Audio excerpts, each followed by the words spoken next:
Is he starting? Oh, I see us.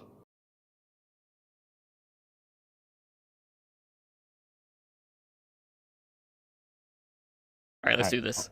I'll mute and ready. You are listening to the Overwatch League Network, the podcast with Deadeye on all the Overwatch League news and information. The show with Tactical Visor on the statistics and analysis. Here are your hosts, Totally Drunk, Spider, and Slambo.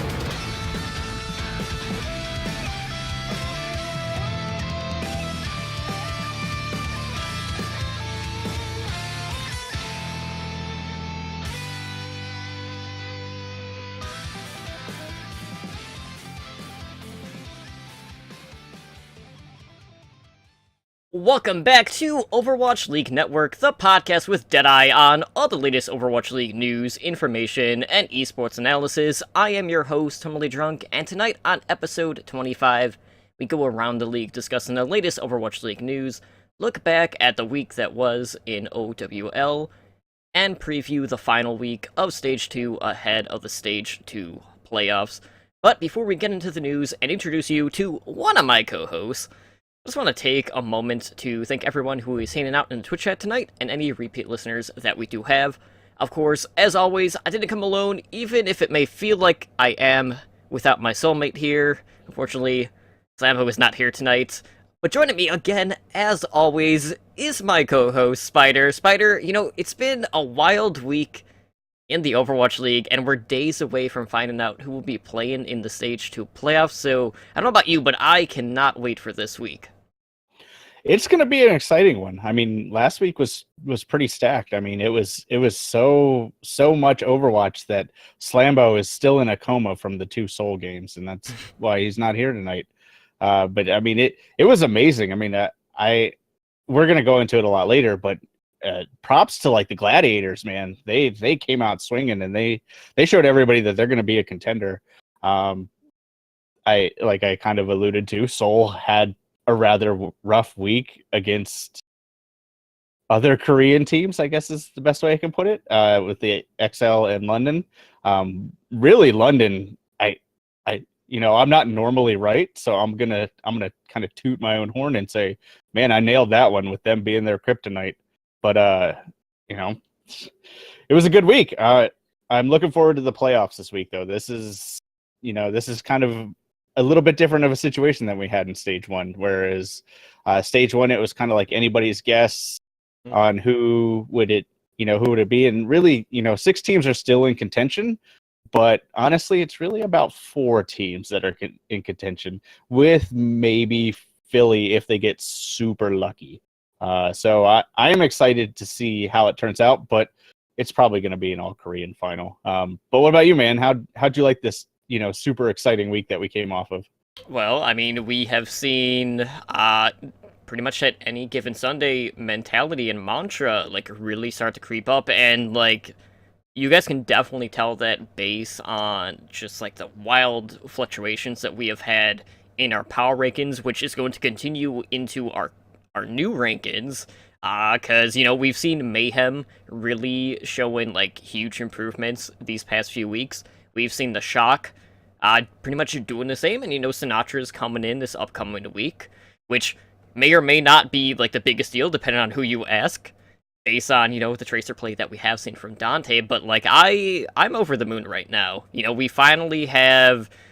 There's just like so many storylines going on right now within the Overwatch League. Teams are doing better in some regards than we would expect. Some teams are, kind of on the decline and proved that like they were really like a stage team for, Stage 1 being that their meta in that time, and then they're kind of falling off. So, it's been crazy, and I can't wait to see hopefully, an all Korean finals, which that does appear to be what we might see, but we'll get into that later. But before we get into that, let's talk about what is going on around the league and talk about a couple teams in particular. Let's start with the San Francisco Shock, who have been making some sign-ins to their roster.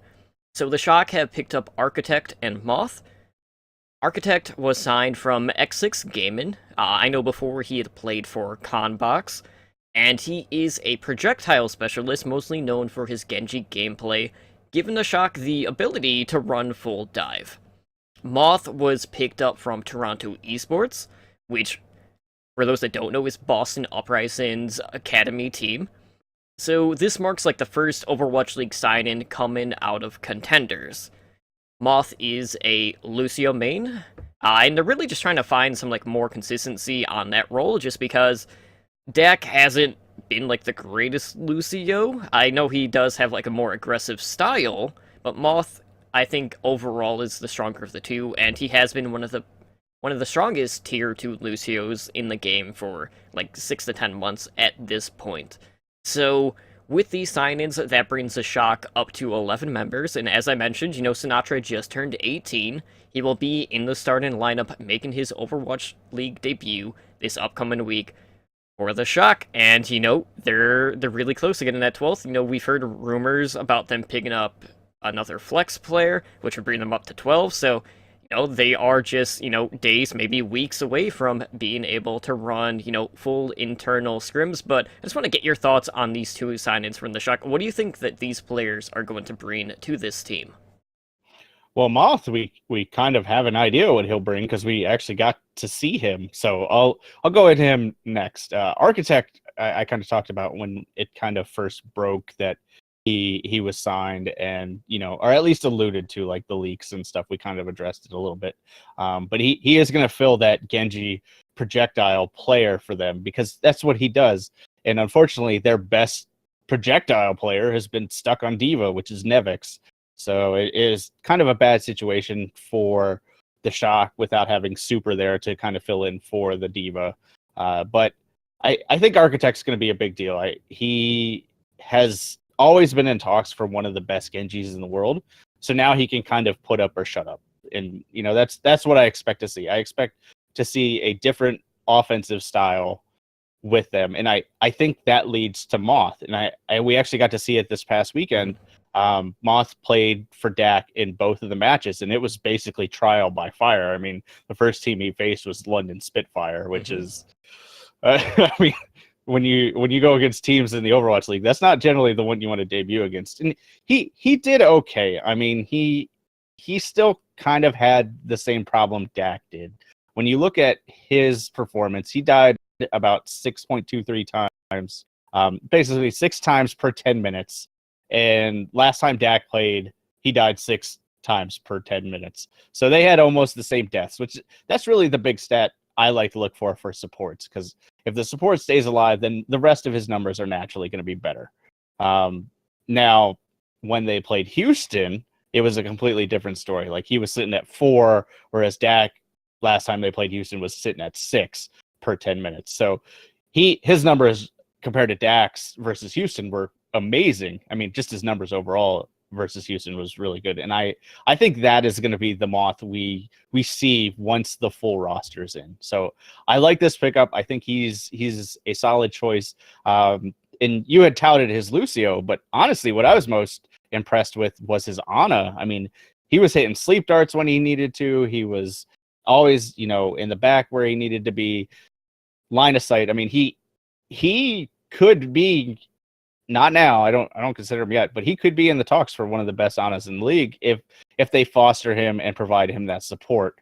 And that's the big thing. Like, going back to your Sinatra comment, I don't think Sinatra's going to make that big of a deal. Sure, he's going to bring a little more firepower to it, but honestly, their problem's the front line, and that's not going to be fixed until Super comes into play.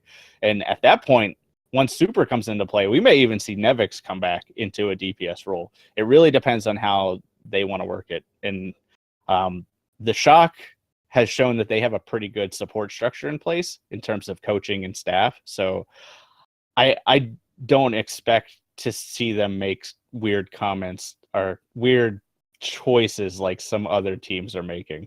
And I'll leave it at that. But overall, I mean, they're going to be a scary team in Stage 3. So hopefully they live up to the expectations I talked them up to in preseason. Yeah, at least this week we got to see someone new in the lineup as opposed to just seeing the same 6 that we have been seeing, the rest of the stage and season, basically. So We're still probably a long way off before we see IDDQD and some of these other shock players, but, this is a team that probably has... I'm not going to say they have the most to gain in Stage 3, because, I mean, they don't have as much room for improvement as, say, the Shanghai Dragons, and we do have some updates for you guys on the Shanghai Dragons, and we got quite a bit, so bear with us, guys. So, what we do know is that the Shanghai Dragons are going to be without one of their DPS players, as Undead is expected to miss the next 2 matches as he is returning to China. And this news had basically come out days after some relationship drama was posted over on the competitive Overwatch Reddit. And I'm not going to link the thread, I'm sure some people have read it. Like, literally read it over on Reddit, and it was on like the Overwatch TMC or whatever you linked. But I love that subreddit now. That's been my favorite subreddit over the past week. Yes, I know. And I know we don't always say tweets that Slasher says to like the biggest extent, but I do want to at least read what he tweeted. And he tweeted that, from what I've heard, due to recent separate events, it is likely that Undead does not return to Overwatch League. Now, that being said, the Dragons were without Dia, now they're without Undead, and, yeah, I mean, Dia is supposed to be back this week with the team, so, they will have their Tracer player. I'm not going to say specialist, because I still don't think that Dia fits the Tracer specialist role, because that's not really his primary character, although that's what he's been running, just due to how important Tracer play is, and if you don't believe that, just look at the Houston Outlaws. Ouch. I went there. Speaking of which, going back to the shock for a second, I think my favorite part of the week was during one of the post-game interviews when they were talking to, I can't remember who they were interviewing, but they basically had brought up the Outlaws like Tracer play, and they're like, yeah, we're gonna leave it to the support player. Yeah. Like, they weren't even worried. So yeah, that just shows you what some of these players think of the Outlaws on their Tracer play. But in regards to some of the new additions, we got Fearless and Addo. So Fearless has joined the Dragons in LA. That is a tank player that used to play for Element Mystic, who had won Apex Challengers here in the prior season. Addo is their projectile player that's coming in. He is expected to leave for LA tonight. I know they just posted like an update, I think like half an hour before it actually went live tonight. So he should be there relatively soon. And in regards to Kagiri, who obviously is probably the biggest name just due to the impact that could have just on esports as a whole, she is going to have her visa interview here on March 21st and is expected to arrive in LA on March 23rd. That being said, as we mentioned in the past, Kagiri is unlikely to debut during the second stage of the Overwatch League. We are in the last week now. So, looking ahead at Stage 3, the Dragons are set to face the Dallas Fuel on April 4th, and we have the LA Valiant on April 6th, and that is when Kagiri is expected to make her Overwatch League debut. And, I mean, what better team to go up against than a team that is struggling almost as much as you are in the Dallas Fuel. So, we have, like, 3 new additions, basically, joining the Shanghai Dragons roster. And, 2 of them are tank players, which has been a key, weakness to this Dragons team. And I am hoping that we can just see that synergy on the front line with these new additions, whether that is just pairing, Fearless and Kagiri, or having just one of them come in for now. But, there's a lot of hype around the Dragons right now, and for good reason, so I'm really curious to see just how quickly that this team can really start to come together, given the fact that, they have so many new pieces to kind of work into that puzzle. Yeah, I mean, Undead's baby mama drama, is a whole nother discussion, so we'll leave that out. I hope Dia comes back, because there was also a tweet saying Dia might not return as well, but that is way more up in the air than any of the other stuff we talked about. Fearless, I think, is going to be a huge upgrade. I honestly think just throw him in this week and just let him play. because no matter who you replace, Roshan or Zushu, it's an upgrade. I mean, it's like iRemix to Fisher level of an upgrade. Maybe not that much, but it's still a pretty huge upgrade. Gaguri, I am disappointed that she's not going to make it for stage 2, but we kind of expected it. And her plus Otto plus Fearless against Dallas. I made a bet with Ednar the last time they played Shanghai that Dallas would beat them, and I would have to buy a Shanghai jersey. I won't make that bet this time because there is, I will gamble when there is a chance, but I have a really bad feeling about this, especially with some other rumors going on about OGE and all that stuff. So I fully expect to see this Shanghai team fully revitalized. Maybe not out of the bottom 3, but I feel like we're going to start seeing them pick up more and more map wins until they eventually pick up a win, and that first win could come as early as Dallas. So overall, this is all just good news for Shanghai, outside of the Dio rumors. So, but I mean, throw them in, let them play. I mean, we'll talk about it a little later, but just let them play. I mean, no matter which way you look at it, these are some pretty significant upgrades at each position, basically, for this Dragons lineup. But we do have a new interview that was with Nate Nancer, the commissioner for the Overwatch League. And this was with Invin Global, who, is pretty big over in Korea. And basically, Nancer was over there looking at different venues for future events to be held in Korea. So, there were a few things that I wanted to, kind of touch note on in regards to this interview. They had talked a little bit about the, Overwatch League Academy teams and whether or not that would be an obligation going forward. And Nancer says that we don't have any plans to do that for now, but never say never. I think it will naturally happen. So, right now, if you look at contenders, we have 9 of the 12 Overwatch League teams fielded in an Academy team. And do you expect those other 3 teams to basically change that point of view in the future season of contenders, knowing that we do have, 3 seasons a year?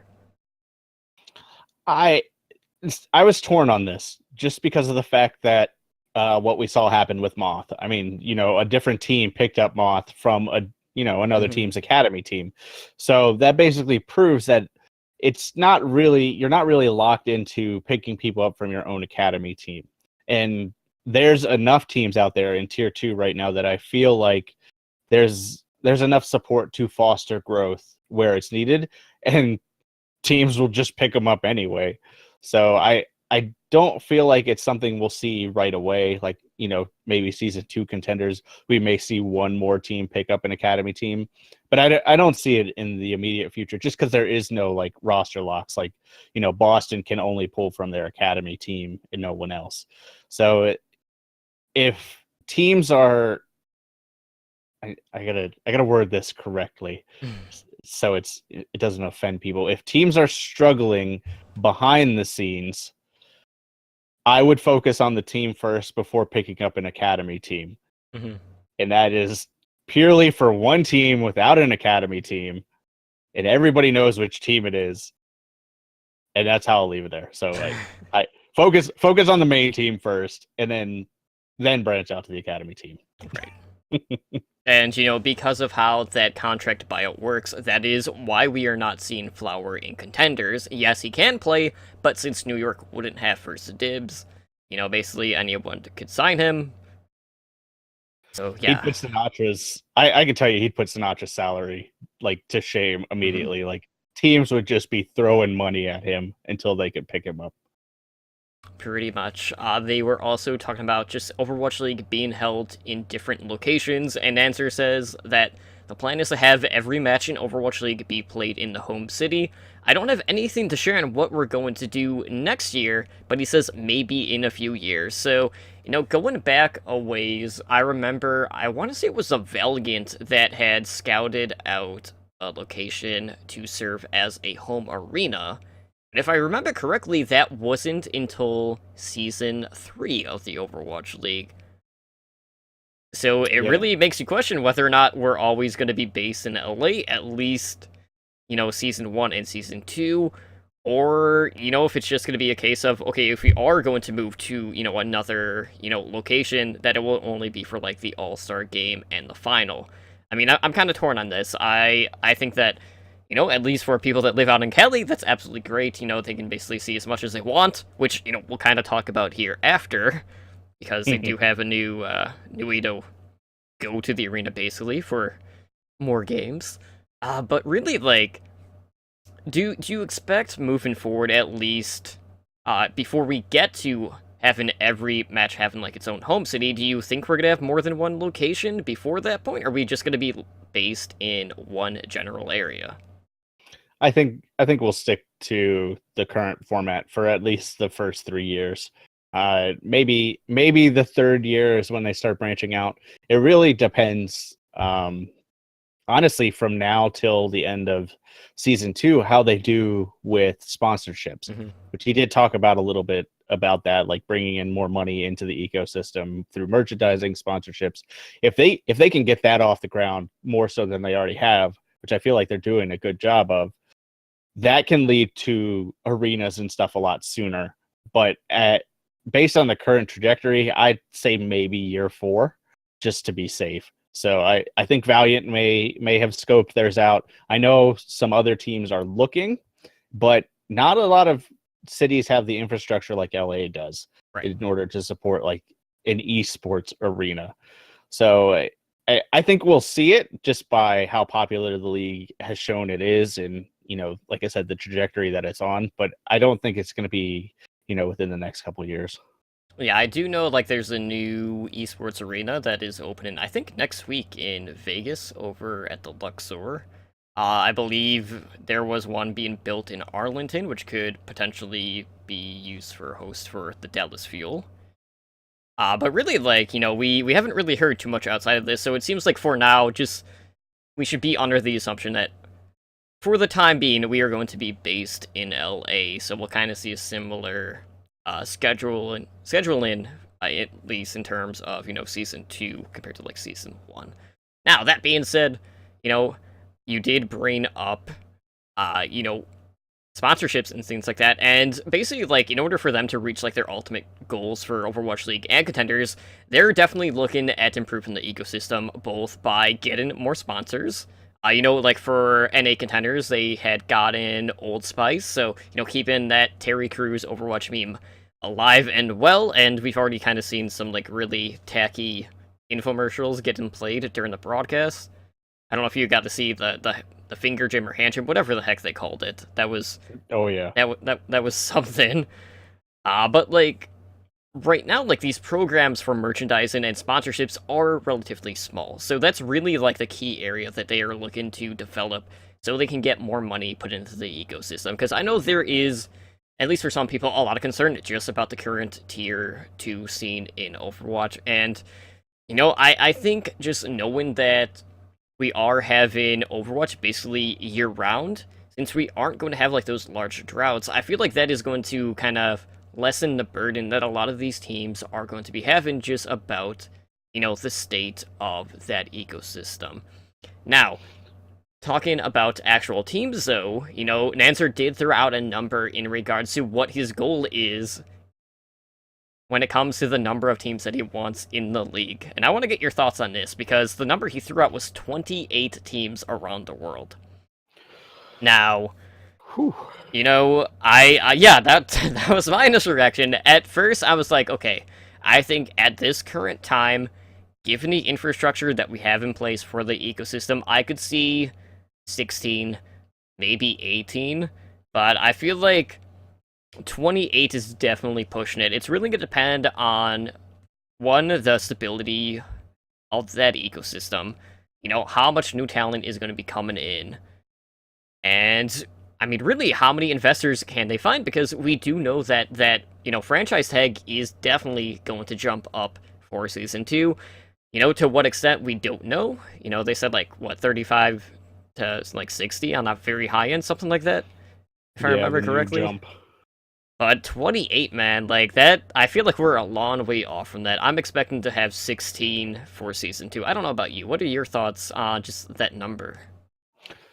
I mean, 28 seems like a lot initially when you take a look at, we have 12, so that's almost 3 times the amount of what we currently have. But I mean, it's, if you're in this business, you want to dream big. So 28, I think, is doable eventually. I mean, they really have to foster the tier 2 scene, which, as you mentioned, is exactly what they're doing. Like, we're not going to have the drought anymore. We're not going to have, the lull, and they have contenders in every continent at this point. So why not, multiple teams per continent? I mean, it kind of stinks that if you're in Europe right now, who do you root for? Koreans. You root for Koreans playing for London, which isn't a bad thing. That's a whole different argument. But you have to root for London, and people in France, Italy, Greece. They're probably not that excited to root for London, so they probably say, "Oh, cool, Seoul's colors look cool, so I'm gonna root for them." So there is the ability to get 28. I like his enthusiasm, but if I projected that we get stadiums in season 4, I wouldn't expect 28 until at least season 8. So that's ambitious, and that's what they needed. They need Nate Nazar to be ambitious, but for him to flat out say it actually surprised me.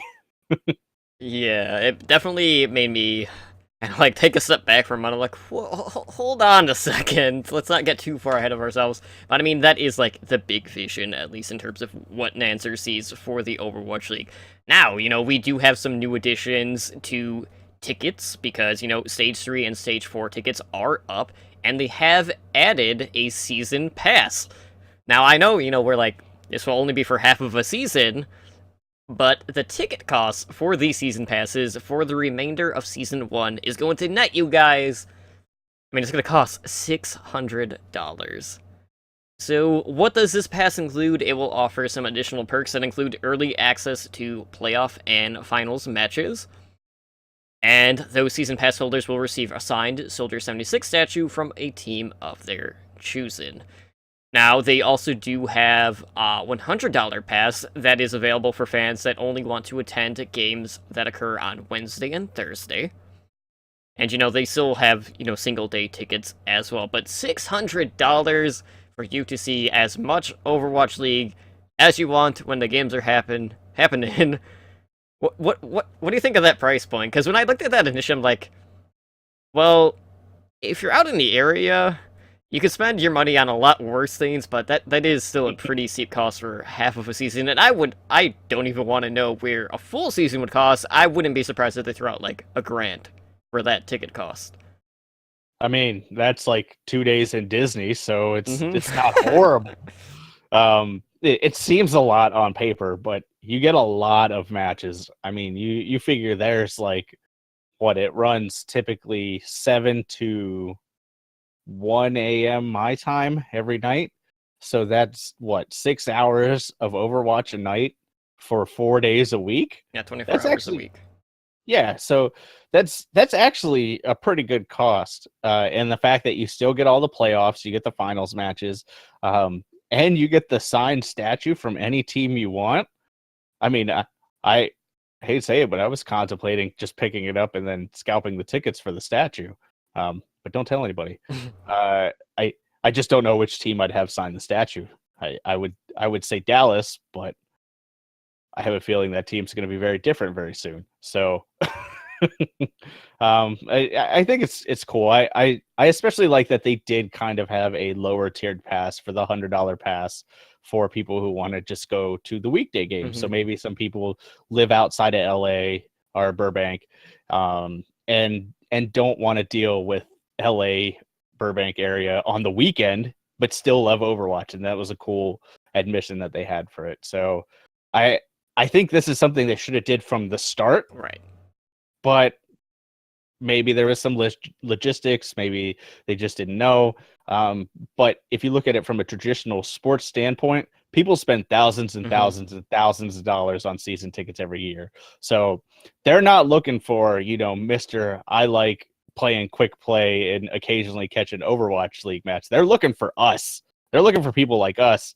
And even if they sell, 10 of them, that's still probably worth it to them because that got 10 people in those seats guaranteed, every day. So it's just a matter of economics. It's smart business, and I wish I lived closer. That's all I can say. Yeah, I mean, it definitely feels like it's catered more towards the people that do live locally and people that have the extra money to throw around that, are doing accommodations and flying out there as like a super fan. But I mean, $100 for like the weekday pass. The weekday tickets are like what, $20 for Wednesday, Thursday games. So that's 5 days of you going for that to basically pay for the actual cost. So when you look at that, that's okay. 5 games. There's what, 10 weeks for the 2 stages. Mm-hmm. So that's actually not too bad. You basically just have to go 2.5 of the weeks for the weekdays. So that's not too bad. But it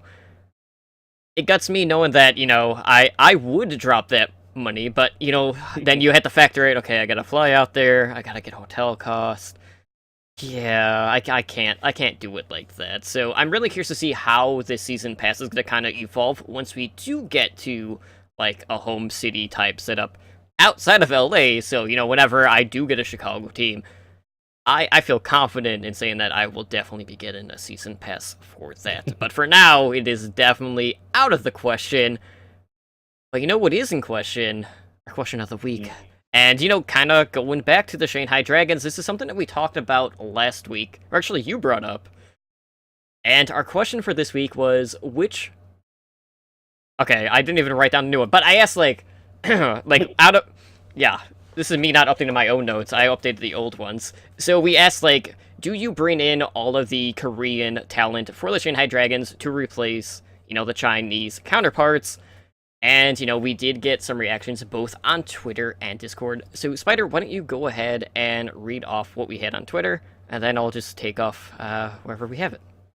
First of all, that's karma for running your mouth in Discord. But I actually caught it immediately, so there is that. I know, but still, I told you something would happen. That's okay. All right, so Twitter responses. We have @BlazinBob, who is also in chat. He said, I'm going to say, I don't care where anyone is from. This is not the World Cup. You play the best players on your roster, period. With that said, I can see the argument against that if there is a language barrier. So he started out really Sean Spicer and then ended kind of, neutral. So I kind of liked his stance on that. Then we had the Blevins. Absolutely play the Koreans. If you plan on using them, get them experience playing on stage with the team ASAP. They aren't going to get fewer wins. That's an odd way to put it, but it's true. But I'm going to minus you 2 points for using ASAP. Watch around the payload. You'll get that.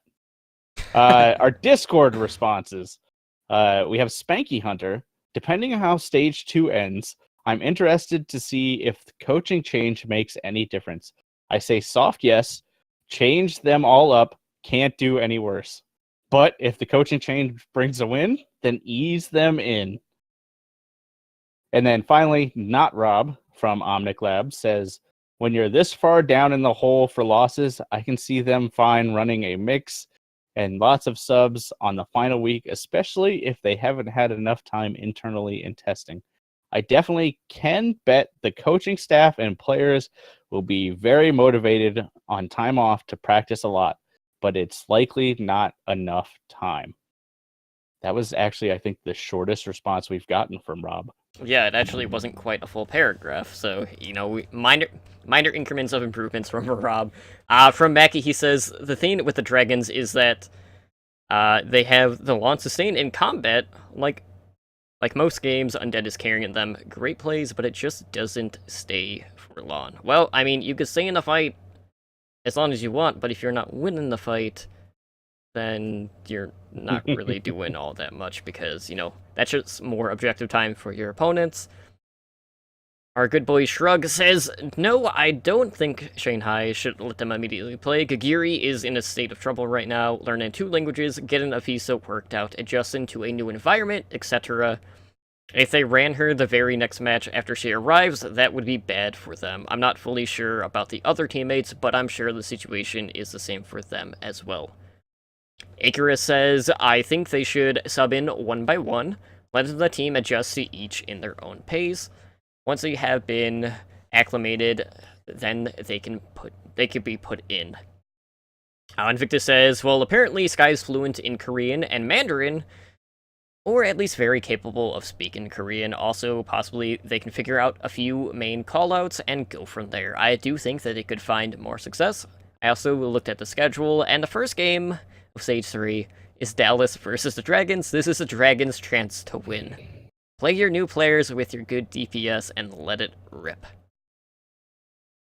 So yeah, I mean, Fuel I guess can be considered at this point the softest match that the Dragons could ask for to get their new talent, kind of acclimated to playing on the big stage. So sad, but true. I mean, I've always preached honesty, even though I love the Fuel, and that's a true statement. I mean, that is their best chance to win right now, and they could honestly do it, especially if they just throw the 3 Koreans in there. Because if you think about it, it's just only a language barrier for half the team at that point. So let them play. Mm-hmm.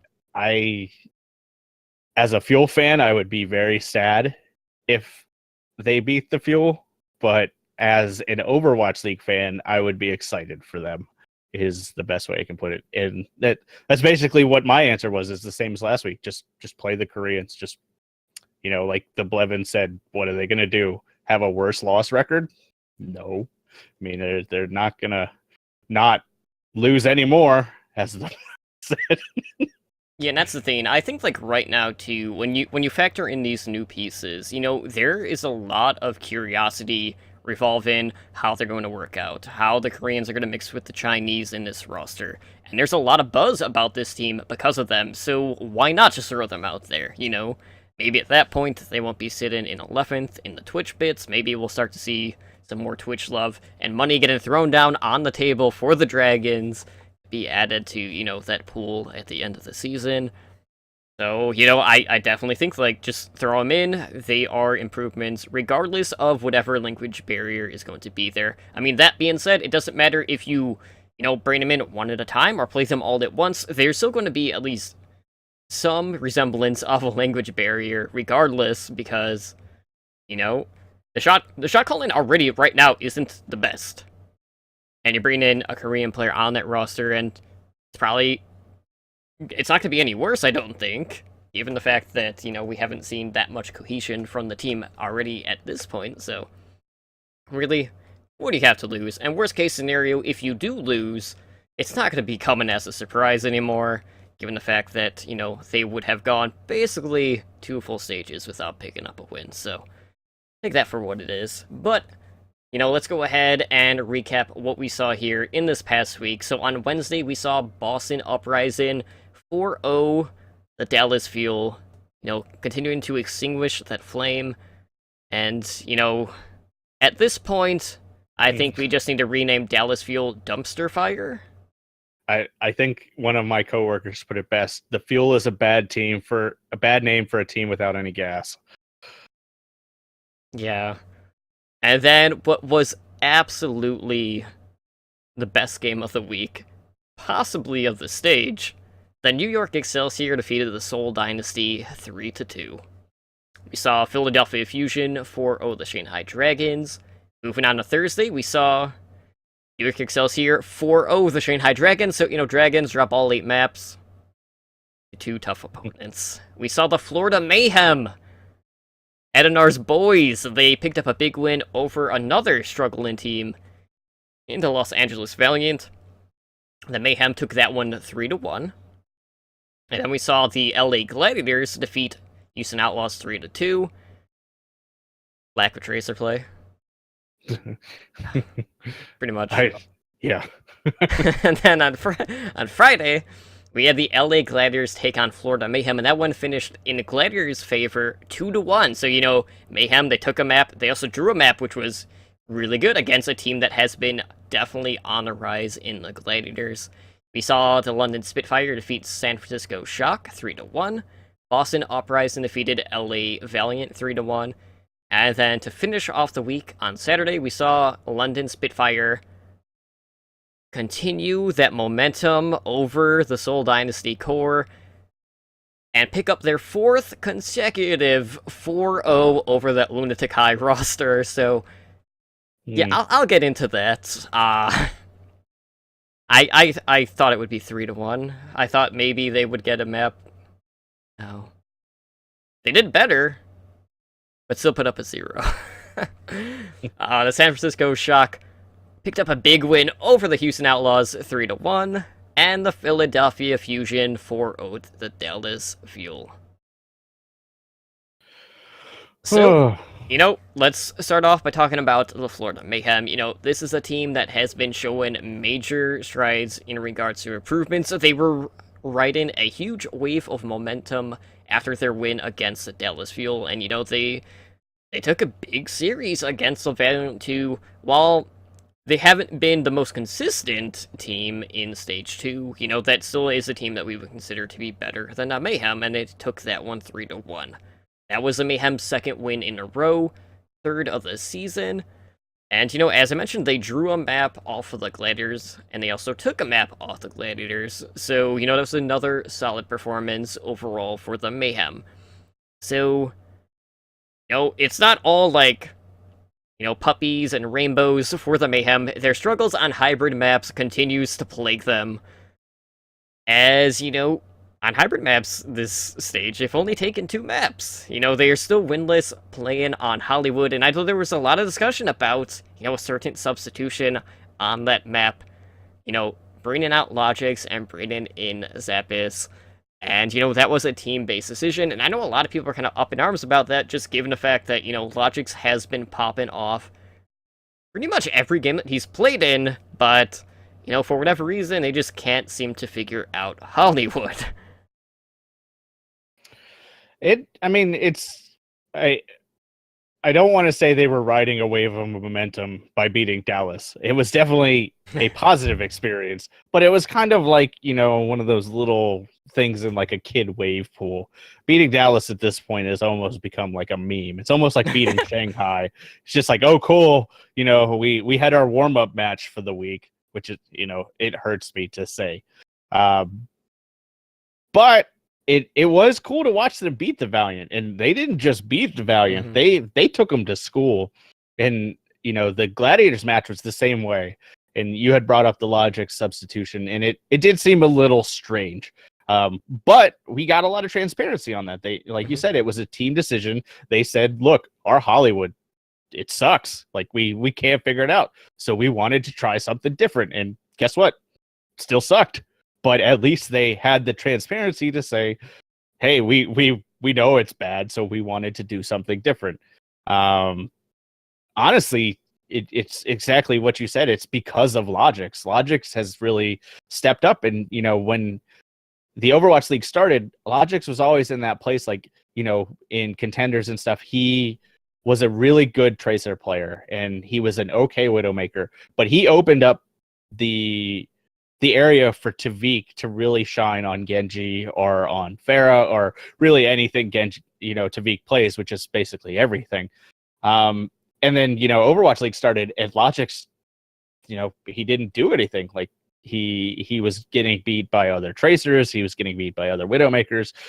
And then I don't know what happened. I don't know if, Zappis changed the morale or some of these other signings kind of lit a fire under him with like Saya player coming in, but he has looked like what he used to when they were playing as Misfits. And that honestly has translated to their success, because while it isn't him alone, it's kind of gone back to that freeing up Tavik to kind of do whatever he wants. And that's really what you saw in the Gladiators game. You saw it a little bit in the Valiant game, but honestly, the Valiant game, I think, was more so held up primarily just by Logix, just killing everybody. But in the Gladiators game, there was a much more like tit for tat, a kill here, a kill there. It was a much more brawly, and that allowed Tavik to get him behind and actually punish, the supports, which the Gladiators have a pretty solid support line, but they're still not the best. So if you can get back there without Fisher finding you, that was kind of their key to success. Their downfall was really Hollywood. I mean, they can't figure that map out. Honestly, I feel like if they would have had any other map, this match would have went to Mayhem, despite how good the Gladiators look. So I am excited to see them finally stepping up to what we thought they could. I will only touch on this for a second, but I wasn't real impressed with Zappos, and that could have just been the map. That could have just been what we saw, but his Devo really wasn't anything special. So I hope that was just first time stage jitters. Get that out of the way, and hopefully moving forward we'll see a much more well-rounded Zappos. We'll see Logix continue to perform, and we'll see Florida, I don't want to say make a run at the playoffs for the season, but at least go to where they should be. And they should have always been that, middle of the pack team, because Misfits was a really good team. They just kind of struggled at the end. And I think now that they're getting the support structure in place, I feel like they could be that middle of the road team and maybe eventually make a run for the playoffs, depending on how some of these other pickups, shake out. Yeah, I mean, I'll be honest, I was kind of surprised to see Zappos in already for the Mayhem. I was expecting him to kind of hold off and, let him get some scrim time under his belt rather than just kind of throwing him, in a week later, basically. So that kind of threw me off. And, they did try, triple tank for a snowball on Hollywood. Didn't work. But, it's better than trying the same thing time and time again and then just going to the well one too many times and it's still kind of making you fall flat on your face. So I just wish that more teams kind of were more transparent when they are trying out new things, because most of the times, we don't hear anything, and then that does cause, the fan base to kind of, really question you, and then we get the whole, competitive Overwatch Reddit threads about, oh, we need to get rid of X and Y, or do this instead of that, whatever. I may have tagged some coaches in that tweet. I'm gonna not say who, but I definitely tagged a couple of them. But yeah, Logix is definitely coming to his own, and that's kind of brought Vic back to his prior form. And then, in the past, these two always seem to either be on 1 week and the other person was off, but now both of them are firing on all cylinders. And, with Ryder being there with that team now for this past week, we've already seen the improvements just with the overall strategies that we are seeing being brought in from that coach. So, this is definitely a team on the rise, and, 2 wins, 2 weeks. I mean, that's more wins than they've had all season. So, I don't think they're going to be able to quite, break that top 6, at least in stage 3. But, this is definitely, a good sign moving forward. And I can't wait to see Saya play on this roster and see what he is going to bring.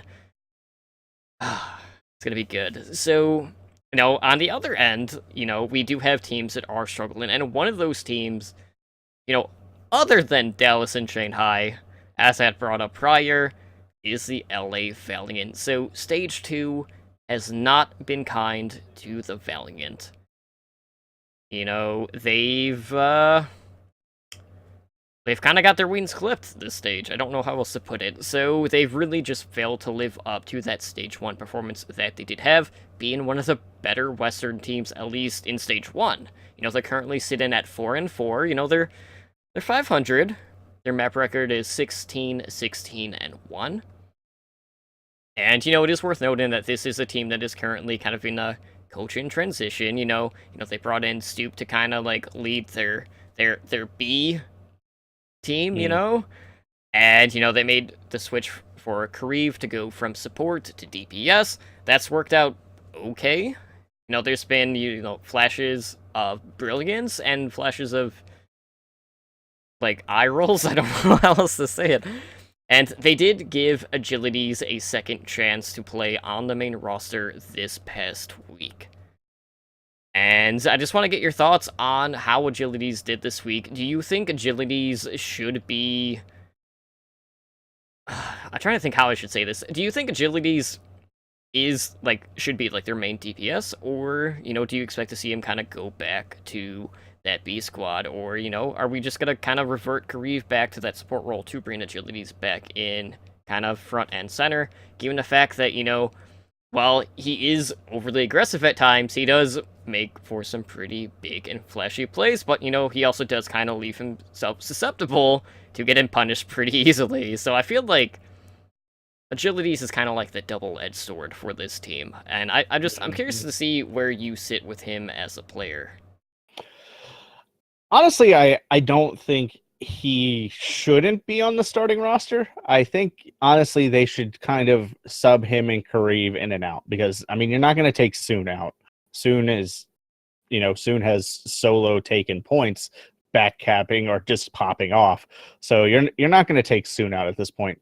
But they have such differing skill sets that I don't think choosing one over the other is the right choice. I think you should pick which map they are good at based on their skill and go from there. Because like you said, Agilities can be an extremely flashy player, whereas Kareev is kind of a little bit more about consistency.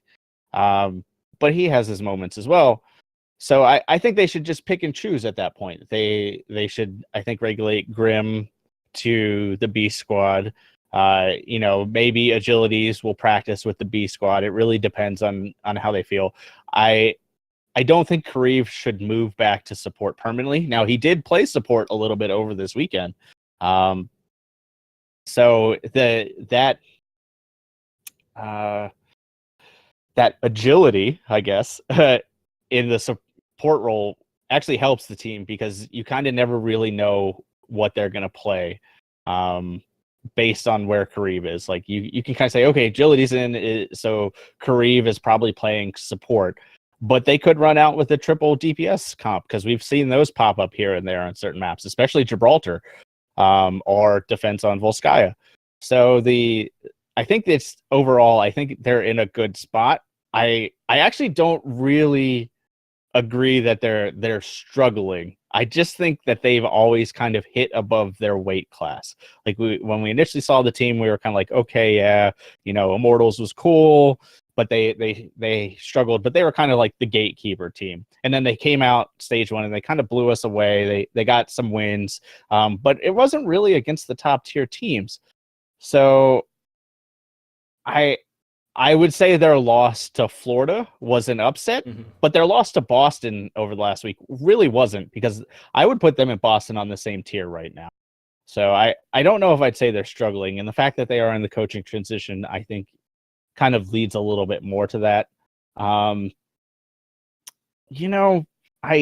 think they're right where they're supposed to be right now. I haven't seen anything in them that says that they should live up to that stage one performance. I think the stage one, they had a soft schedule. They kind of got a couple of key wins here and there. When other teams were struggling, like, they had some wins over Seoul when Seoul was kind of having that Mercy meta identity crisis. But when they would go against like New York XL, they would just get flattened. Like, as good as Soon was, he couldn't do anything against that. So I feel like they are where they're supposed to be. And moving forward with this B squad and A squad, I feel like their team will get better. But right now, I'm say it again, they're where they're supposed to be. Yeah, you mentioned kind of like wonky compositions, and if you guys want to see a wonky composition that we saw, look no further than the Gladiators on Ruins. Because they threw out something that no one would have expected them to run, and it worked. Mystery Heroes. Yeah, it was one of the most bizarre things I've seen in the Overwatch League so far. But, the highlight for me this week was, without question, the showdown between New York Excelsior and the Seoul Dynasty. They stole the show. Seoul, without question, had the toughest week of this stage. I don't know about season overall. I don't know if anyone has faced two Korean teams on the same week. I'm sure someone has. I mean, New York has faced another Korean team on the same day, so it was the same team, but but regardless, that was definitely a big week for Seoul, facing the two other top Korean teams. I mean that's safe to say because all the Korean teams are on top right now for the most part.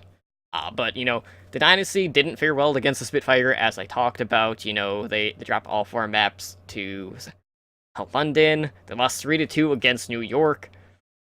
And that chance of reaching the playoffs is starting to slip away a little bit.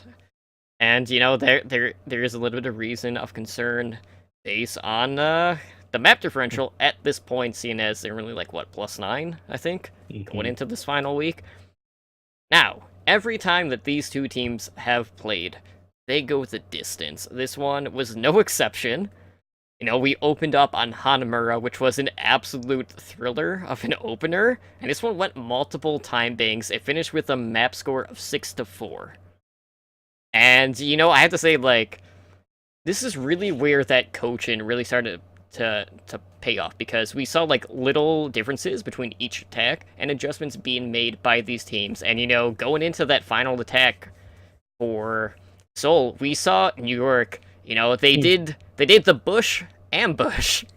The Fortnite strat. Yeah, pretty much. Calling it. And they completely caught Seoul off guard, and it worked to perfection. And that's not something that you get to see every day. And I love seeing things like that, because, well, I'll be like, I gotta try that in competitive mode sometime. It might not work for us, because, we're not, say, Biolby and Libero, but, I love seeing things like that. Things that are out of the ordinary, things that will throw your opponent off. And, Dynasty did not see that come in, and, they couldn't recover at that point. We went to Nepal, Dynasty took that one 2-1, and, Hollywood wasn't the best showing for either team. They both only got the first checkpoint, and they got stopped at kind of like that street phase there. And it was just a lot of back and forth, neither team was able to finish Gibraltar, so, New York did end up, forcing that game 5, which went to Ilios, and they took that one 2-1. But, I have to talk about Seoul, just because, I am a soulmate, so I have to talk about this. So, going back to, around the payload, you guys were talking about, well, who is the best DPS player? And there was a huge discussion about Fleta and Libero. And, I have to say, like, so far in Stage 2, Fleta's kind of fallen a little bit silent. He hasn't been as flashy as he has been in Stage 1.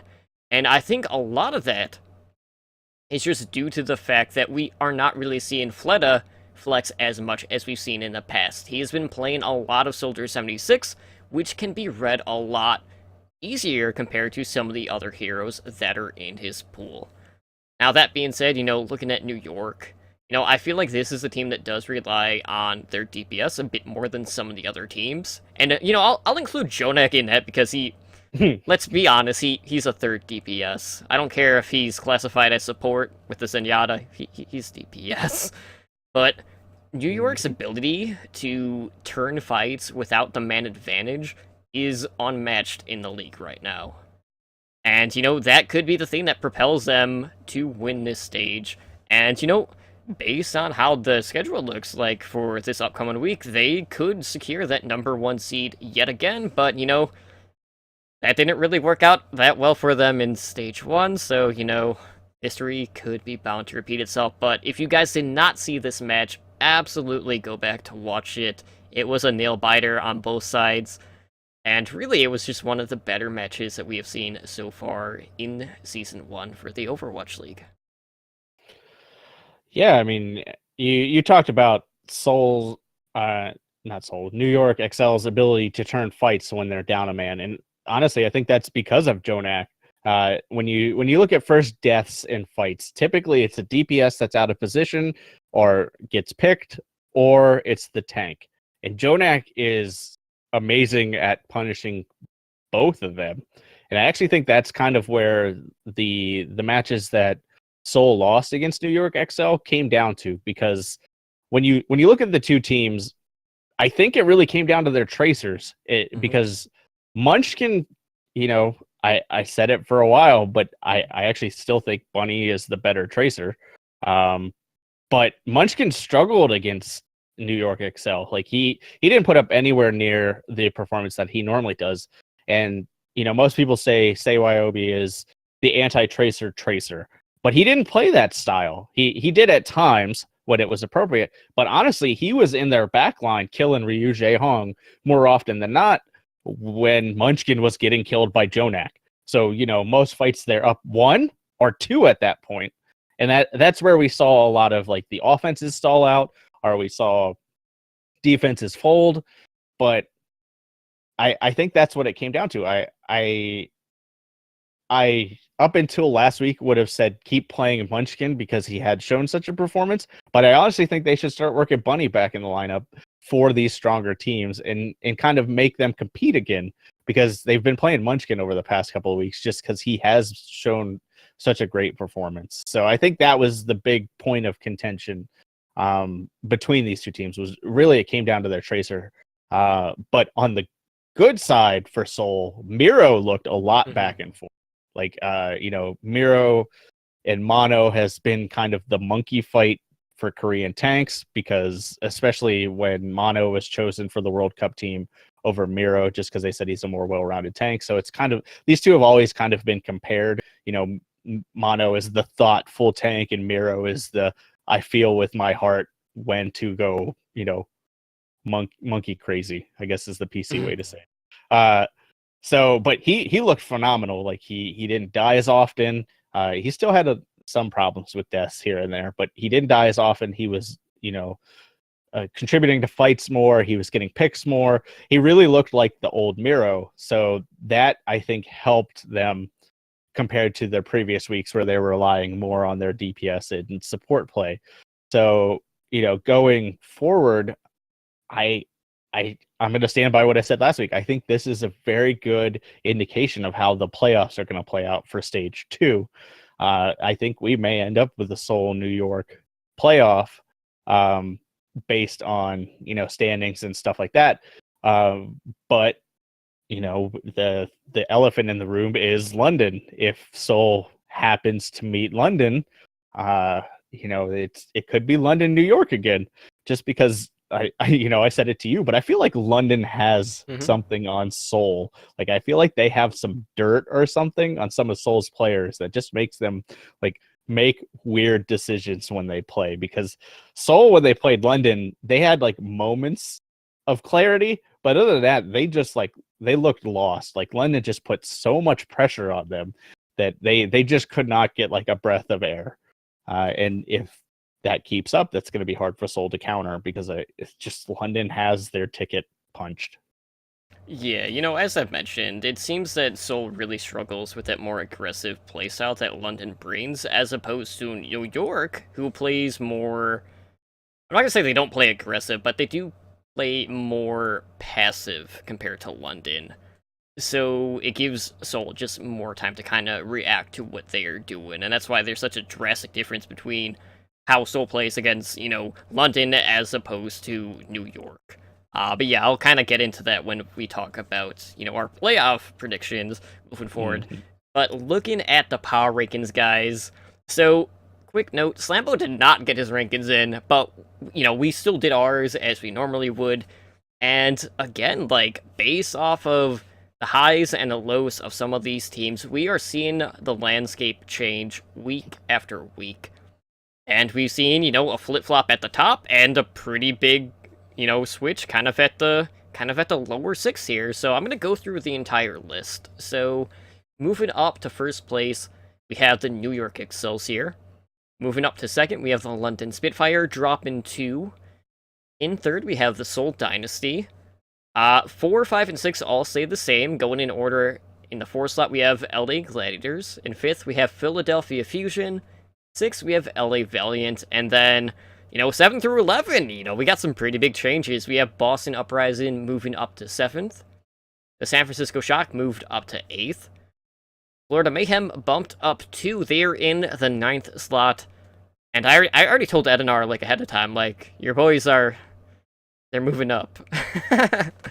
So, a pretty big jump for them. Outlaws dropped 3. That was the biggest move of the week.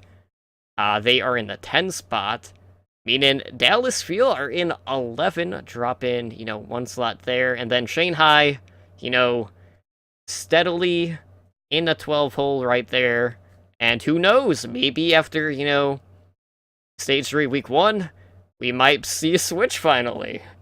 Who knows? Crazier things have happened. But you know, Oh, this man. this kind of brings me back to like last week. I kept like joking like I don't know who to put 11th and 12th between Houston and Dallas based off of how they've been playing. And then sure enough, it kind of reflects it this week. So we eventually got there. Yeah, I mean, pretty soon it's going to be who should we put in, you know, completely last place, Seoul or Dallas, and that will be a tough week for me. All right, guys. Well, let's go ahead and break down the final week of Stage 2 in this week's preview. So, Spider, you are acting left guy. You know, Slambo's not here, so you got to cover. So, you know, Woo. kick things off for Wednesday. All right, so Wednesday, March 21st at 4 p.m. PST, or I guess it's just PT now, or PDT? Yeah, it's PDT technically. PDT, because it's daylight savings, right? I've been living in the U.S. for my whole life now. I should know this, but A lot of people don't really put that though. They just say PT. So 4 p.m. PDT, we have the Los Angeles Gladiators versus the Philadelphia Fusion. You know, the Gladiators look to keep winning and make a run at the Stage 2 playoffs, but the Fusion kind of want to keep their hopes alive too. So, you know, Totem, what do you think about this one? This could be the most important match of the week.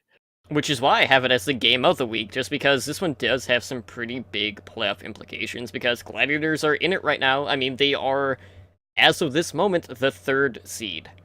So, you know, they're not completely out of the woods. They still have to kind of, you know, make their way through some of these tough opponents, the Fusion being one, but, you know, this is an interesting match because we have the Gladiators that are coming into this one. You know, we've seen what the addition of Fisher has done for this lineup.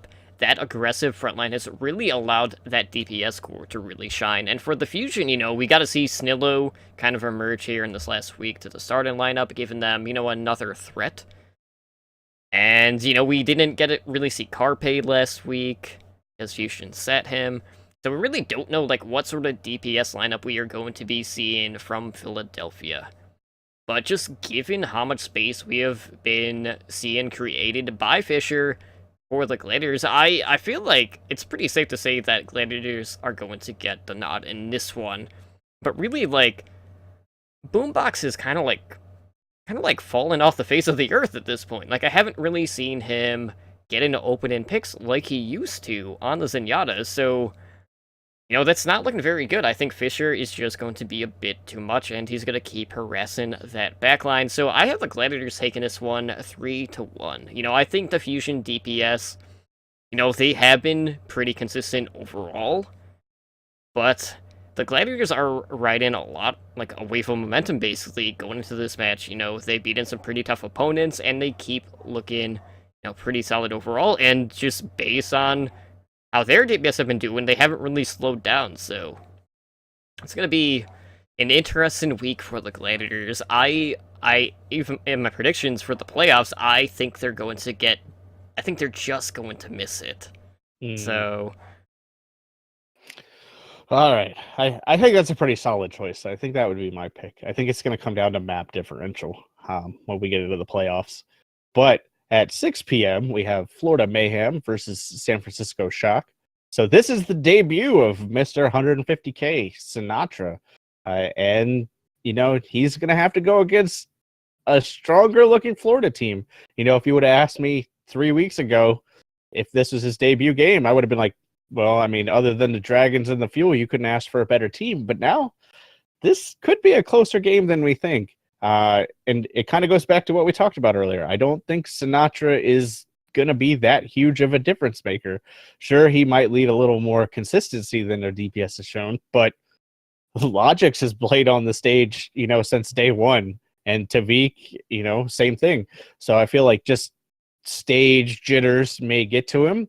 And I think Florida's going to pick up another win. I think I'm going to give this one to Florida 3-2. You know, I hope the Shock me, but I don't think they will. Yeah, and I want to note something real quick. Sinatra does not have a ton of LAN experience. You know, we saw him in the World Cup. We also saw what happened in the Tracer duel against CPLB in the World Cup. And that was his first LAN experience, so There is a definite possibility that, he could be dealing with the jitters yet again, so we're gonna have to see how his nerves are going into this match. And, honestly, like, I honestly don't even know who to pick in this one. Both of these teams are showing major improvements, and I think out of the two, I think the Mayhem have looked a little bit better compared to the Shock overall. Right. All right. So 8 p.m. we have the Dragons, the Shanghai Dragons versus the Houston Outlaws. So this is basically the struggle is real match. So the Shanghai have struggled all season. Houston has struggled, the last stage basically. So who you think Shanghai can pull out the win before they face Dallas, or do you think Houston's gonna rebound off of them? I mean, I know we have the Houston Outlaws ranked 11th in our power rankings this week, but the Dragons are going to be without Undead. Dia's only going to be able to do so much if he is going to be here this week. We don't know if he is or not, so I really don't know what look we're going to be seeing from the Dragons. Now, we don't know. Also, are we going to see Fearless and Addo this week? Maybe, maybe not. But I do expect that we will see more triple tank being brought out from the Dragons. Granted, it hasn't looked the strongest, but it has looked a little bit better than some of the other looks that the Dragons have thrown out there throughout this season. And while, yes, the Outlaws have failed to adapt Tracer, as I will always bring up until they fix the issue, because when teams are just saying that they'll just put their support on to deal with the Tracer, and you kind of know it's an issue. Unless it's Jonak, and then it's a compliment. I mean, that is true, but he can... Yeah. I feel like, regardless of not having a high-level Tracer player, they simply outmatch Shanghai. The tank differential between these two teams is night and day, and I think Houston will 4-0 the Dragons, as much as the Outlaws have kind of been wishy-washy this stage.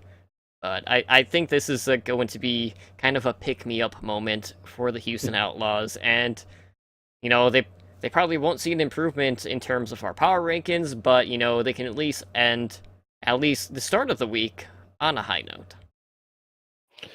All right, so I agree with everything you said. I wish Shanghai the best, and I hope they pick up a win before Dallas, just so it's not memed to death, but I think you're absolutely right. So Thursday, March 22nd, we have at 4 p.m. PDT, the Houston Outlaws versus the Seoul Dynasty. So, you go from playing the worst team in the league to possibly one of the best teams in the league. And, I don't want to, beat a dead horse at this point, but Seoul's going to exploit their lack of Tracer play. You can almost guarantee it, whether they play Munchkin or Bunny or freaking anybody on Tracer. Look for them to exploit Houston's lack of Tracer player. I mean, Houston's having such a problem with it. They've actually announced that they are, scrimming Mendo this week. So maybe hashtag free Mendo will actually happen. Wait, but hold on. He has to show up to scrims, because I remember someone messaging about that prior. So the story to that, we'll break for a second. The story to that is the coaches told him not to go to scrims. Okay. And it was a miscommunication, because basically there's only a certain number of PCs there. And if he just goes to scrims and, ends up just playing competitive, they're using a PC which the coaches could be using to watch the game. Okay. So it was a miscommunication. That's why he wasn't scrimmed, but he is actually in scrims now. Good to know. So they did say they are actually scrimming him this week. So that's the state that their Tracer play is in, that they're going to take somebody who has struggled heavily on land in Mendo and throw him to the wolves of Seoul Dynasty. But, I don't think we're going to see a repeat of stage one where Seoul kind of dropped the ball at the end of the stage. And I feel like they're just going to take it, 3-1. They're going to exploit that lack of Tracer play heavily. And no amount of links or magic is going to save Houston. All right. So 6 p.m. PDT, we have the New York Excelsior versus Dallas Fuel. Totem, Be gentle. Break this one down. Be gentle. What is that supposed to mean?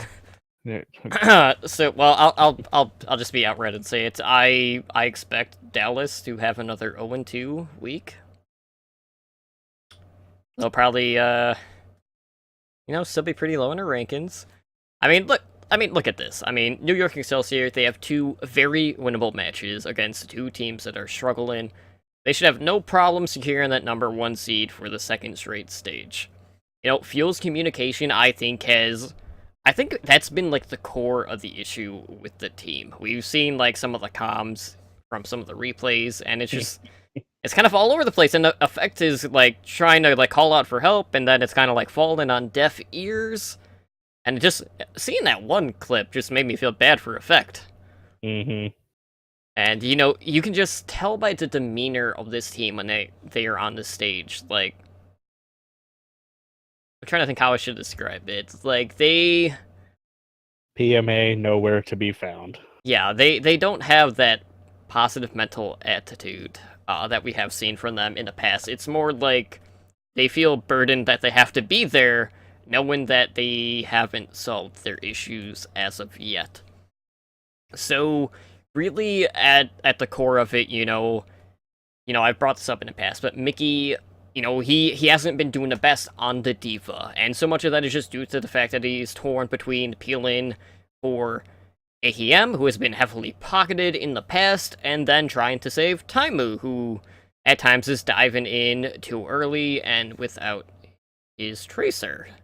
So, I have a feeling that Excelsior are just going to punish Taimu jumping in pretty early on, and, New York is more than likely going to 4-0 Dallas.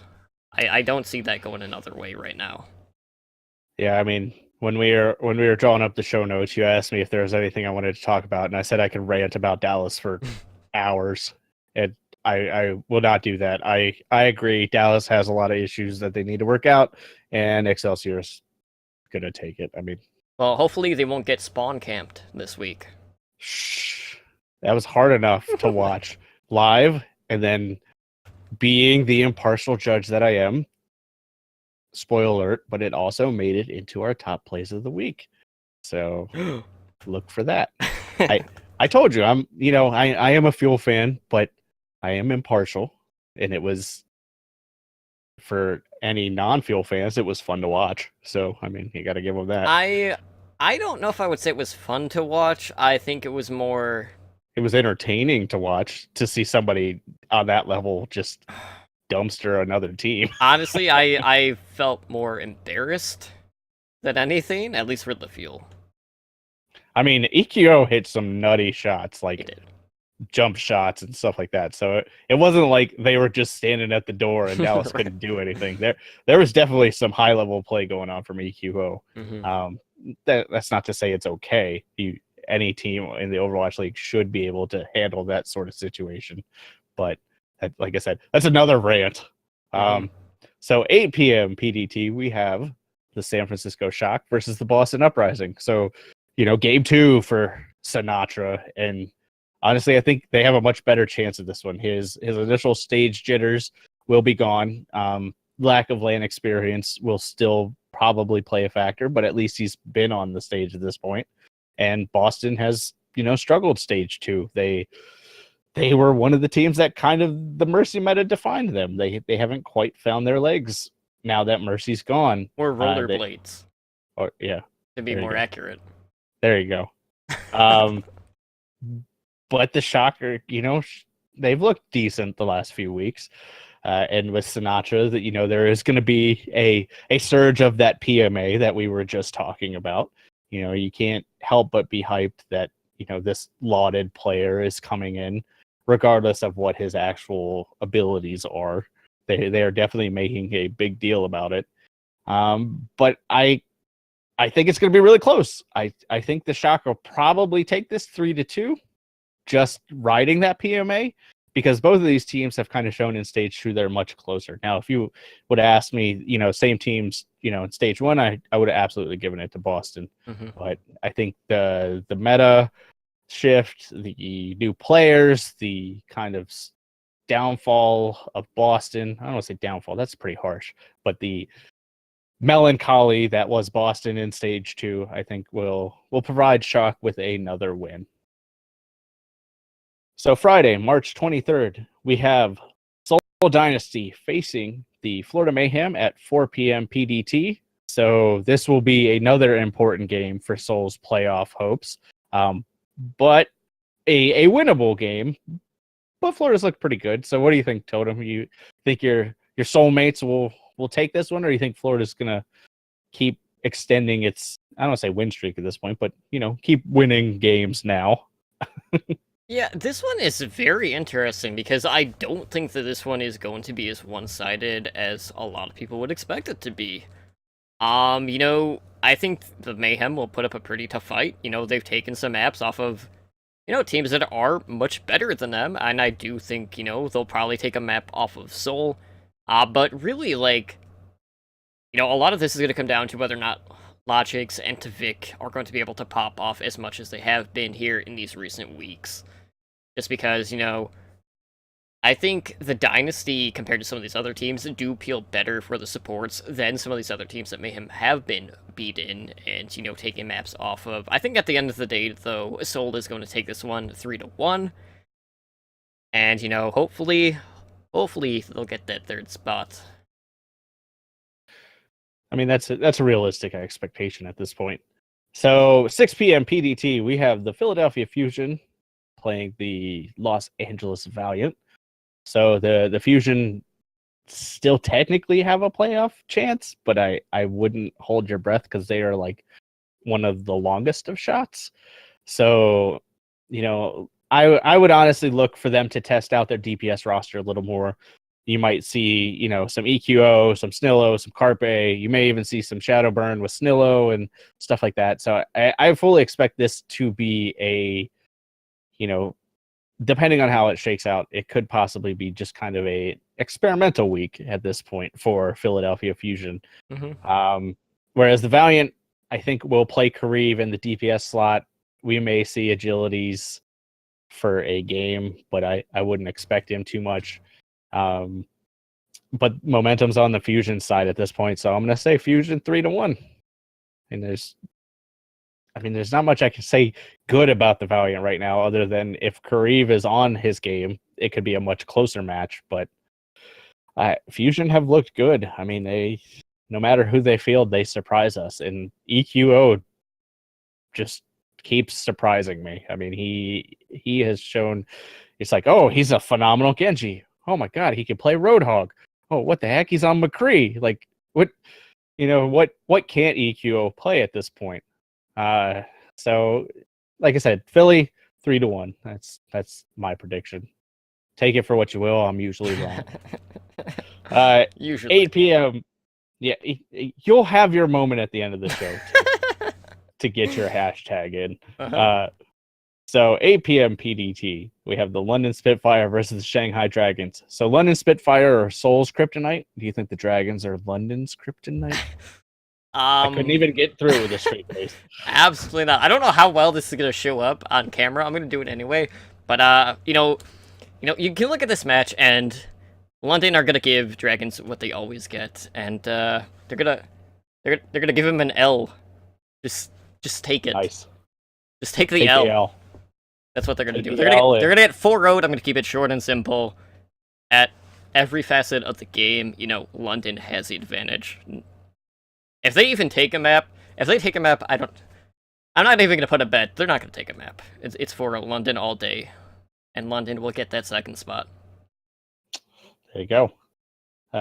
So, Saturday, March 24th, the final day of the regular season of Stage 2. Wow, that was like a mouthful. We have 1 p.m. PDT. We have the Dallas Fuel versus the London Spitfire. You want to hold up that L again for me? Because the Fuel are going to take that L. I mean, I fully expect this one to be a 4-0. Man, the Fuel could not ask for a worse set of opponents on the last week when they are already struggling. But on the flip side, the Spitfire, man, they like won the lottery for last week opponents. It's like free entry into the playoffs for them almost. So expect to see the Fuel make some interesting decisions. Expect London to play the GC Busan roster and actually win a map. So that's my prediction. 4-0 to London. So 3 p.m. PDT, we have the Valiant playing the Excelsior. This at this point shouldn't have any playoff implications. So do you think Excelsior will field their A squad, or do you think they'll just roll in with some of their B players and just let them play it out? I mean, that's the thing. Like, Pine is kind of going through some things right now, so I don't think we're going to be seeing that many substitutes for New York in this one. I'm expecting them to use their main roster even. We might see like a different tank maybe, subbed in for a map or two. But I mean, either way, New York, they have. I'm not gonna say like they've been flying under the radar because they've been pretty much at the top of the stage, like, all in all, but, like, I don't think a lot of people are talking as much about them as some of the other teams, just based off of the strong performances that they have had. But, with this one, we gotta look at the Tracer duel between Sabiolbi and Soon. And I think just right now, Sabiolbi is pretty much unmatched in the league in regards to Tracer play. But, I am very curious to see whether or not Valiant are going to be kind of like switching up the lineup. Maybe they'll do some role swaps, put Kareev back on the support. Ultimately, though, I don't think it's going to make a difference. I do have New York, taking another 4-0, just securing that number 1 seed. And I don't think really there's any chance that they're not going to get number 1, based off the map differentials at this point. And also given their matches, so 2 very winnable games.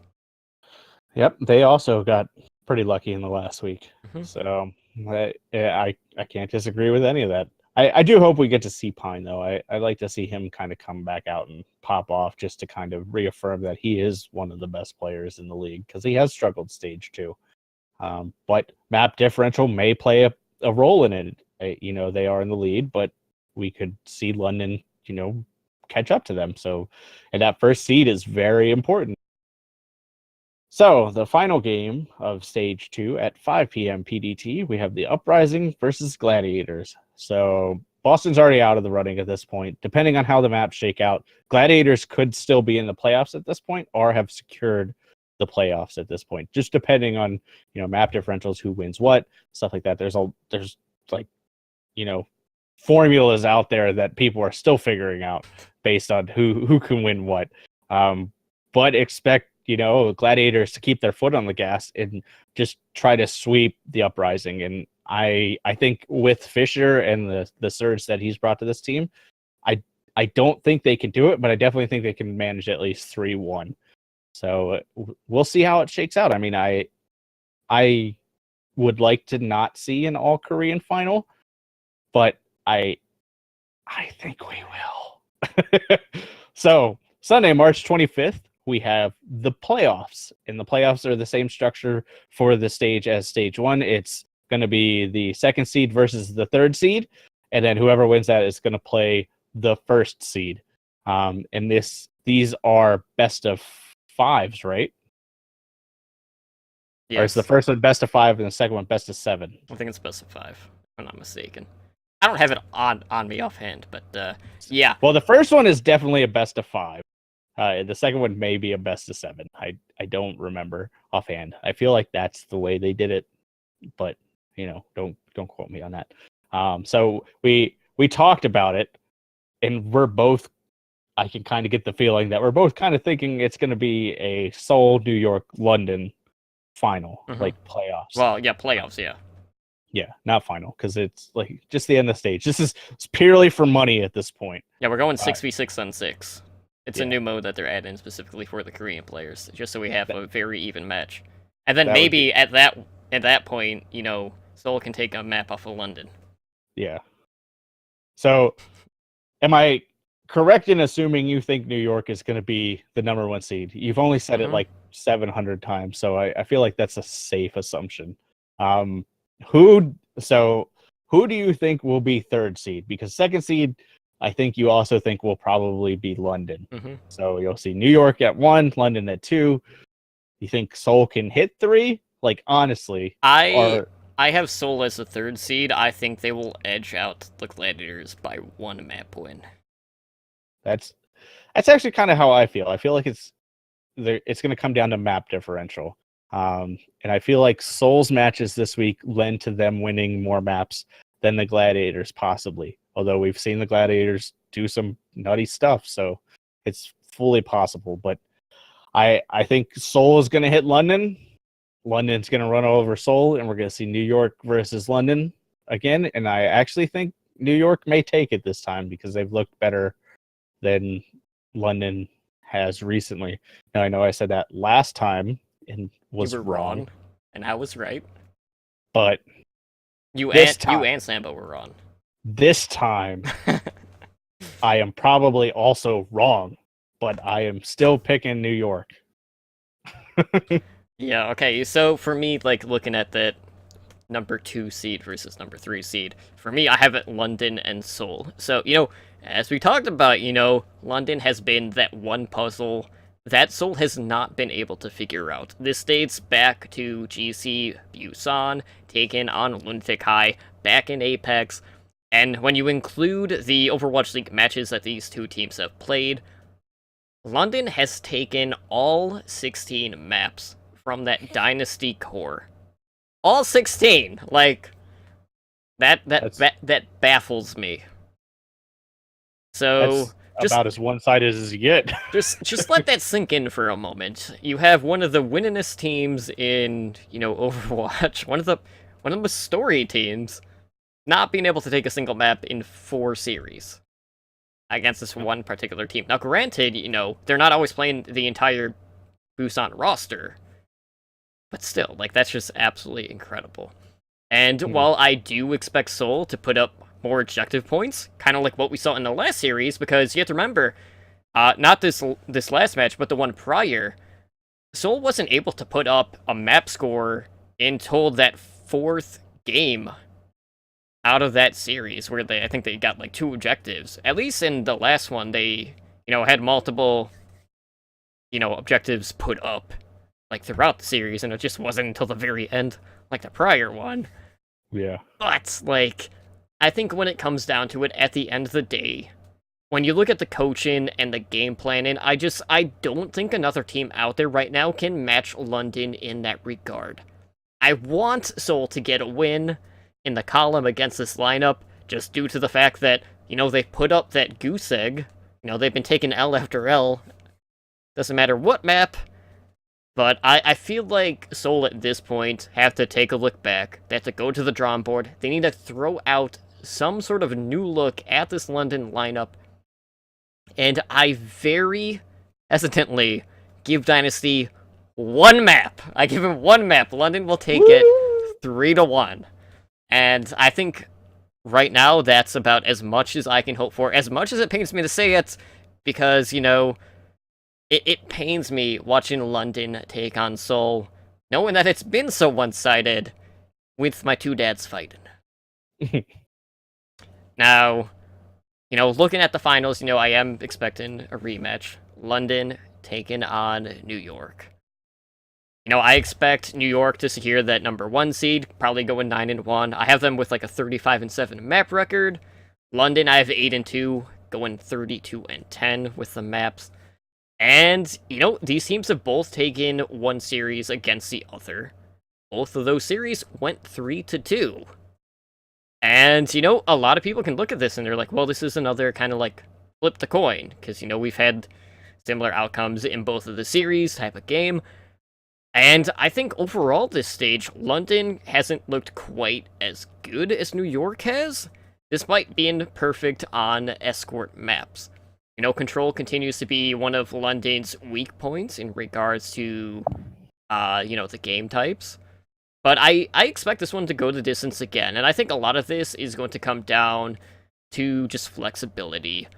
I think London's key to win is going to involve, adaptability. They're going to have to throw those, really off the beat kind of strats, like Bush ambush, the Fortnite, like they did against, Seoul. Obviously, it can't be the same thing, but, I expect, something of that sort to happen in this series as well, just because, if something like that worked in one series against the Dynasty, chances are it could work against New York. Maybe, not the same exact strat, but, this is the time to pull out, those strategies that you aren't going to expect, to throw them a different look.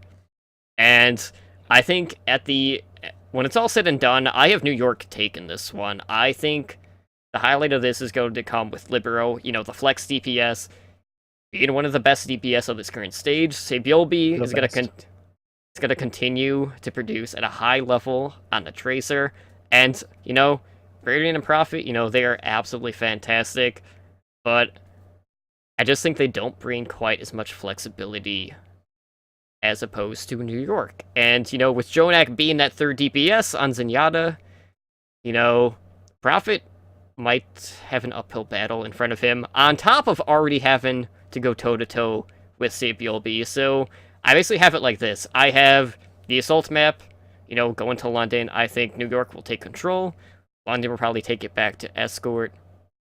I think they'll just keep rocking back and forth until we get to a tiebreaker, and I give it to New York. So we're on the same page. So take that for what it's worth, because you and I aren't always on the same page, given, some of the other stand-ins. But I think New York is going to take this one. But I think overall, I still expect London to take the season. I would agree with everything there. I think, basically, like I said, I feel like New York is just the better team this time around.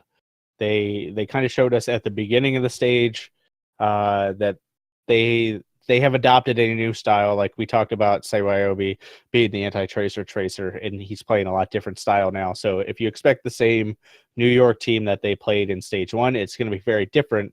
Whereas I feel like London's kind of just, been London. They kept doing London things, and we haven't seen any growth from them because they haven't needed it yet. They've shown to be one of the top teams. So I'm with you. I actually feel like it won't be that close. I feel like, maybe New York will take the first two maps and London will take the next one, and then New York will finish it out, just depending on if it's a best of 5 or a best of 7 at that point. I just feel like, there's just something about this New York team right now that, I hate to say it, but they just look so dang good, and it's hard to argue against them. Whereas London, you're like, oh yeah, these guys are good, but I don't know, it's just not that same spark. But Yeah. we'll see how it plays out.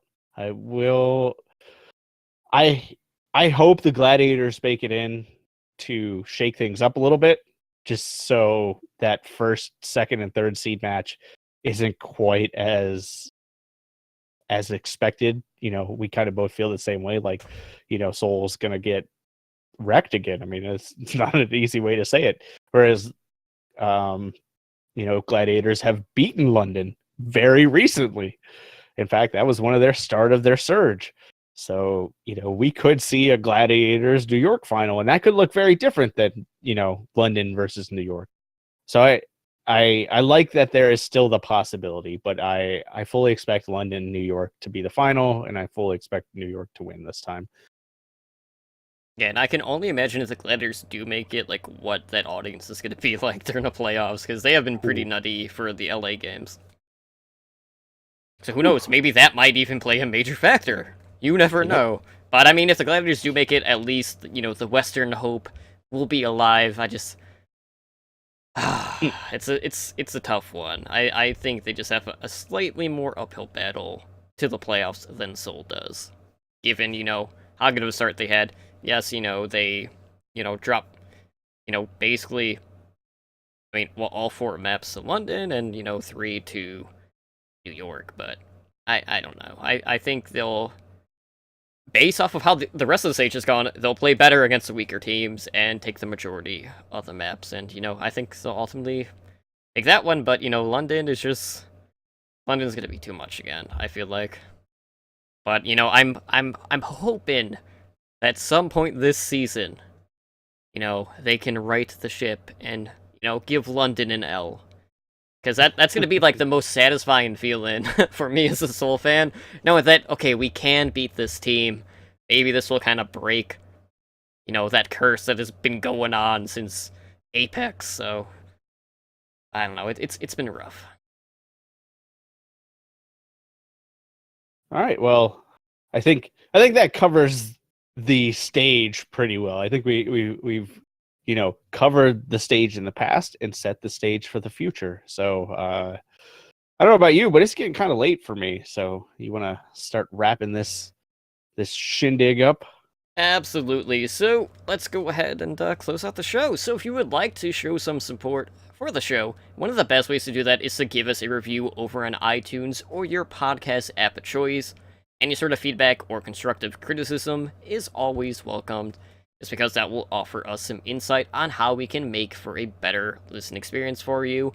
We do have our Pick'em League, which is going on. We have stage prizes as well as end of the season prizes. I mean, if you start now, chances are you're not going to be in the run-in for end of season, but we do have stage prizes as well.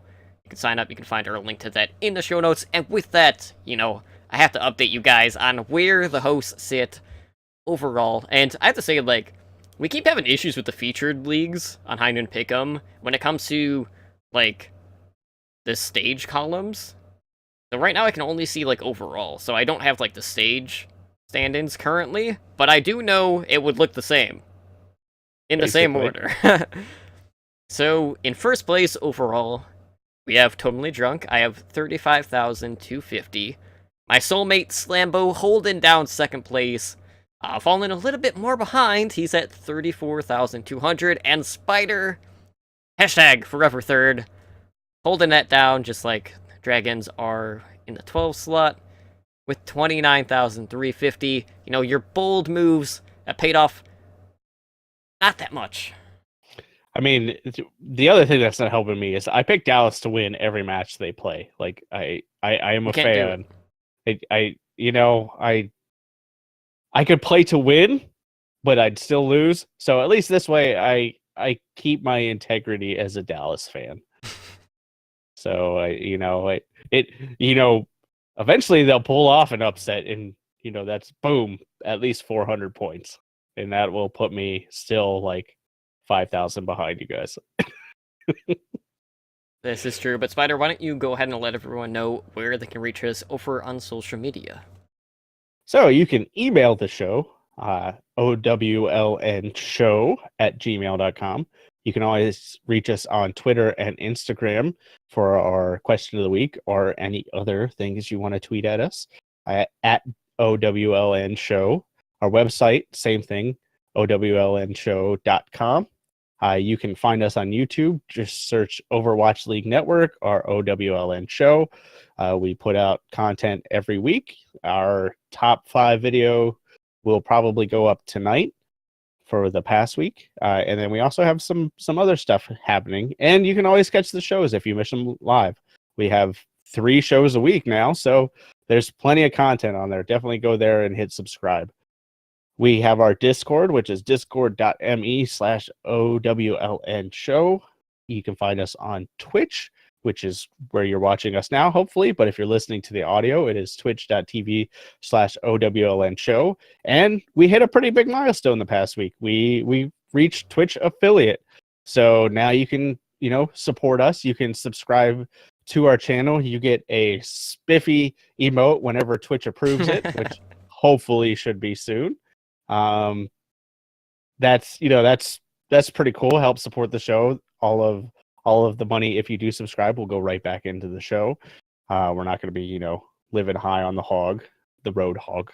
But we stream all our content here. Like I said, we have 3 shows a week, and we also have our upcoming game night this Saturday. Will also be streamed there after the Overwatch League games, of course, because we're not going to overlap with that.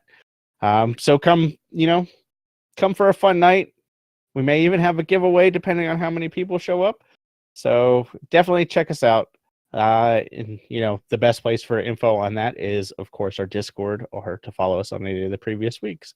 If you are curious about any of our shows, you are currently listening to the Overwatch League Network, our show that we put out Monday at 7 p.m. PDT. We have our Backcap show, which is our Tier 2 Contender show, which is Wednesdays at 7 p.m. PDT. And then we have our Variety Overwatch show, Heroes Never Die, Thursdays at 5 p.m. PDT, which has Totemly Drunk and Edinar, the guy who I always lose bets to. You can find myself on social media at SpiderGD or Twitch TV/SpiderGD. You can find the In the Coma Slambo whenever he wakes up on Twitter at SlamboOverwatch or on Twitch, twitch.tv/Slambo. Totem, you want to bring us home, and where can they find you? Well, they can find me over on the Twitter talking about movies, comics, Overwatch, booze, trolling people, usually. That's at Totally Drunk CTR. I'm also on Twitch, never streaming on that channel, at twitch.tv/Totally Drunk. And yeah, I mean, that's pretty much it. Obviously, we got our game night this Saturday. Join us after the Overwatch League games. And, at that point, we'll know whether or not we will have a Western Hope. Mm-hmm. So there is that. So, we might be riding a high if, one of the Korean teams does get upset and kind of like pushed out of the picture. But, we'll have Brigitte in for our community game night. So, yeah, I'm excited to see what sort of shenanigans goes on with her. And, I might even be shoutcasting some of that. I don't know yet. I gotta see who all is there. I wouldn't mind shoutcasting though, but I also do want to play and get a little bit of redemption and maybe shoot Bob. Well, not maybe. It will happen.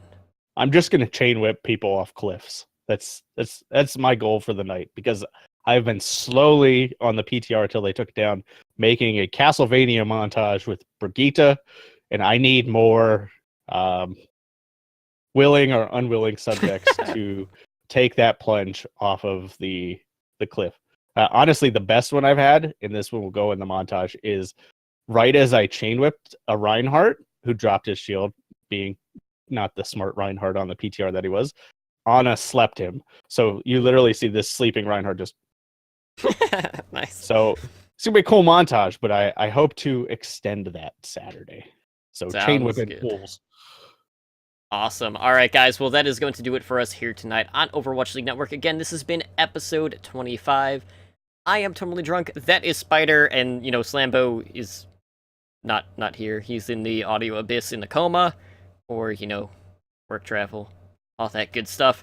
But we will see you guys back here on Wednesday as we break down this past week in Overwatch Contenders and, just general T2 stuff. But for now, that will do it, you guys. Have a good night. Good night. Thank you for listening to the Overwatch League Network. Be sure to follow the show on Twitter at OWLN Show. The theme music for OWLN is the main theme and victory theme guitar remix by Michael Mack.